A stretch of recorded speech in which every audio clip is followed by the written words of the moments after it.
पारादीप रे नूतन कार्यकर्ता जो मैंने जोड़ी चाहते बजरंग दल रे आपण जानते कि सारा भारत वर्षर युवा शक्ति कह गले बजरंग दल को बुझाए एवं नूतन कार्यकर्ता बैठक थिला कि नुआ कार्यकर्ता जोड़ा को आम चाहूँ आगामी दिन में आमर एठारे जिला वर्ग एवं जमीक जुलाई 24 रे आमर प्रति वर्ष पर बाहुड़ा यात्रा जो कार्यक्रम रथ यात्रा रुहे से कार्यक्रम आलोचना विषय थिला एवं आगामी जो जिला वर्ग हम एवं त्रिशूल दीक्षा कार्यक्रम हम से भी आज आलोचनार विषय रही। बजरंग दल विश्व हिंदू परिषद और बजरंग दल कार्य होम हिंदू संस्कृति को बंचेवा, गाँ गाँव में मठ मंदिर को बंचेवा, गाँ गाँव में गोमाता को बंचेवा, आमर संस्कृति परंपरा को बंचेवा। आम दीर्घ 24 वर्षर सरकार जी की गोचालांड से समय बहुत आकार होता आठगढ़ भी आप देखिथे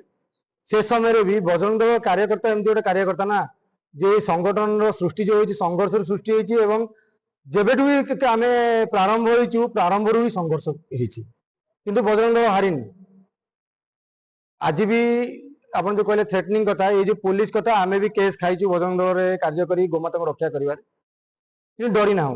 संगठन परिचय ही से डरिवार नहीं। आमर जहाँ आमर संगठन कार्य आम निर्भीक भाव में आम करी एवं जदि पुलिस सेठी आपण को से आईआईसी हूँ एसआई हूँ जदि आपण को धमक चमक दौरान तुरंत प्रांत अधिकारी को जनइया को अनुरोध आम करूँ आ तार संपूर्ण व्यवस्था स्टेट आईबी हो सेंट्रल आईबी हो नहीं कि आम कार्य कर सब सजाग।